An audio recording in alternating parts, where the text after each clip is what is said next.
Hello नमस्कार दोस्तों, welcome back to my channel education IQ 2.0। तो दोस्तों आज 10 जुलाई 2025 को उत्तराखंड पुलिस की नैनीताल हाई कोर्ट में हियरिंग थी। तो फ्रेंड्स आज उम्मीद थी कि सभी अभ्यर्थियों को कुछ ना कुछ निर्णय आएगा और जो एज बढ़ाने वाले पक्ष में जो कैंडिडेट थे वे सोच रहे थे कि उनके पक्ष में भी कुछ आएगा या फिर जो कैंडिडेट जो है एग्ज़ाम की तैयारी कर रहे हैं वो सोच रहे थे कि फाइनल हो जाएगा तो हम एग्ज़ाम देंगे। तो फ्रेंड्स आज की जो हियरिंग हुई थी उसमें बहुत कुछ घटा। उसमें मैं आपको पूरा डिटेल में बताऊँगा, वीडियो में बने रहिए। अगर आप चैनल में नए हैं तो चैनल को सब्सक्राइब कर देना, बेल आइकन को प्रेस कर देना और लाइक कर देना ताकि फ्यूचर में आपको कुछ भी अपडेट होता सबसे पहले हम पहुँचाएँगे। तो फ्रेंड्स अब मैं आपको बिल्कुल सीक्वेंस में बताता हूँ क्या हुआ उसमें। तो जैसे ही 4:30 बजे के आसपास जो है जज साहब ने जो केस देखा भी क्या, उनको जैसे ही पता चला कि केस नंबर आने वाले हैं, सीधे भड़क गए वो। जी हाँ फ्रेंड्स, वो सीधे भड़क गए कि ये केस मेरे पास बार-बार आ क्यों रहा है?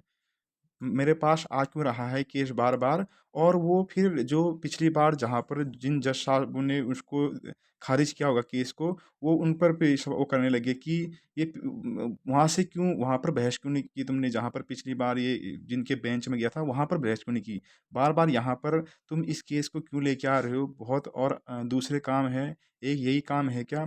मैं भी मना कर दूँ यहाँ पर? बिल्कुल मैं सुनूँगा नहीं इस केस के ऊपर। बिल्कुल उन्होंने सुनने से इनकार कर दिया और सीधे बोलते हैं अगली डेट। मैं तभी अब कह रहा हूँ सभी कैंडिडेट से, भाइयों अपने बड़े भाई या छोटे भाई जो भी है उसके, जो भी आप मुझे समझते हो उसके नाते कह रहा हूँ, अब आप उम्मीद को छोड़ दो बिल्कुल इस चीज़ की। क्यों आप बहुत से लोग कमेंट में मुझसे मतलब गलत-गलत शब्दों का प्रयोग करेंगे, लेकिन दोस्तों मैं आपको कह रहा हूँ अब आप उम्मीद छोड़ दो, आप और कोई और भर्तियों की तैयारी में लग जाओ। क्योंकि यहाँ पर अब आपका कुछ नहीं होने वाला है। वो शुरू-शुरू में पता नहीं क्यों थोड़ी उम्मीद दिखाई दे रही थी, लेकिन अब ये सीधे केस को देखते ही आग बबूला हो जा रहे हैं। आज तो फटकार तक लगा दी, मतलब जो वो जज साहब ने, जो एज बढ़ाने वाले पक्ष में थे वकील ने, कि तुम्ही ने कहा होगा कि हाँ, ये हमारा केस मजबूत हो रहा है, ऐसा हो रहा है, हम उम्र सीमा बढ़ेगी, ये हो रहा है। मैं इस पर बिल्कुल नहीं सुनूँगा। वो बिल्कुल आग बबूला हो गए जो जज साहब थे उन्होंने, और लास्ट हमारा ही केस था इसमें। 4:30 बजे के आस-पास फिर बंद हो गया उसमें जो लाइव चल रहा था।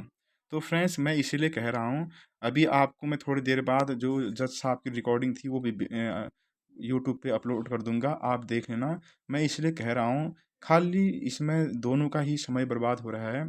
जो आपका भी समय बर्बाद हो रहा है, जो एज बढ़ाने वाले पक्ष में है, और जिनकी जो रिटर्न है वो उन उन विचारों का भी यहाँ पर काफ़ी समय बर्बाद हो रहा है। तो इसलिए अब मुझे तो लगता है इसका अंतिम समय आ गया है।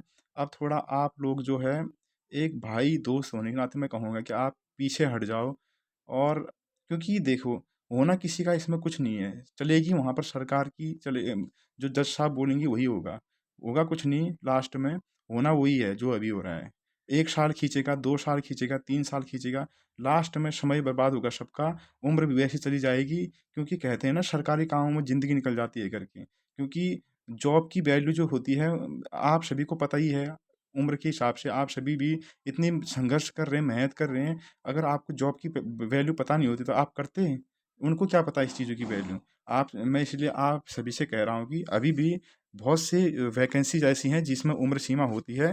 जैसे कनिक सहायक हो गया, पटवारी वगैरह हो गया और फॉरेस्ट गार्ड हो गया। तो उन सब की तैयारी में लग जाइए। और एक उत्तराखंड पुलिस कांस्टेबल ही नहीं है, और अनदर अदर वैकेंसीज़ भी है, आप उन सब की तैयारी में लग जाइए। आपका कहीं न कहीं सिलेक्शन ज़रूर होगा। यहाँ पर ऐसी ज़िद करने से किसी का सिलेक्शन नहीं होगा। लास्ट में कुछ नहीं होने वाला है। वो ऐसे डेट में डेट देते रहेंगे और साल लग जाएँगे, 2 साल लग जाएँगे, 3 साल लग जाएँगे, 4 साल लग जाएँगे।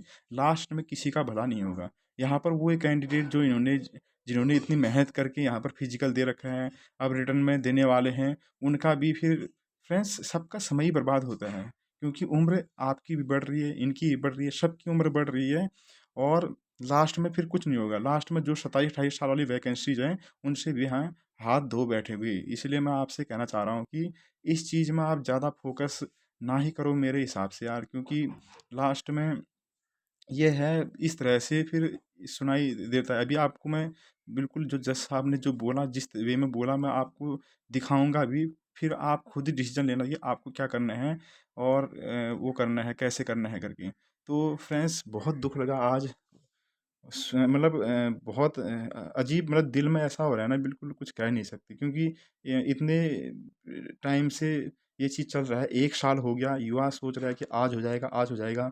एक-एक हफ्ते में 1 दिन का इंतज़ार करता है, जैसे ही वो दिन आता है तो फिर वहाँ पर कुछ नहीं होता, फिर अगले 1 हफ्ते बाद दिन का इंतज़ार करता है। लास्ट में इस तरह से 1 मिनट, 2 मिनट के बाद वहाँ पर फटकार लगा के उसको शांत कर दिया जाता है। तो बहुत दुःख लगता है ये। तो फ्रेंड्स, मैं यही कहूँगा यार, आप बाकी आप लोगों की मर्ज़ी है, आपको क्या करना है, आपका डिसीज़न है। और इसमें ये है कि नुकसान दोनों का ही होगा और कुछ नहीं होगा। अगर एक पक्ष शांत पड़ जाएगा, दूसरे का भला हो जाएगा और आप लोग जो है किसी अन्य भर्तियों के लिए आपको टाइम मिल जाएगा, पढ़ाई के लिए मौका मिल जाएगा। ऐसे नहीं तो कोर्ट के चक्करों में पड़े रहोगे, तो कुछ नहीं होने वाला फिर। लास्ट में होगा क्या, जो हर साल नए-नए युवा आते रहते हैं, नए-नए आपका कैंडिडेट आते रहेंगे, भर्तियाँ निकलती रहेंगी, वो आप लोगों की उम्र निकल जाएगी, बस आप लोग बाहर हो जाएँगे, नए युवा होंगे, वो आएँगे, इस तरह से चलता रहता है। तो कहते हैं ना, कौन गवर्नमेंट से लड़ पाता है, कौन सरकार से लड़ पाता है, वही सिस्टम है, ये भारत है, यहाँ पे कोई भी चीज़ है आसानी से नहीं, 10 साल, 15 साल, 20 साल लग जाते हैं, ये कोर्ट केसेस करने में। इसलिए अब आपको डिसीज़न करना है कि आपको किस रास्ते में चलना है। तो फ्रेंड्स, अभी तक आपको यही इन्फॉर्मेशन देनी थी आज के बारे में। तो आपको मैं अभी थोड़ी देर में वीडियो भी यूट्यूब में डाल दूँगा, आप देख लेना उसको। तो आज के लिए इतना ही, मिलते हैं नेक्स्ट वीडियो में।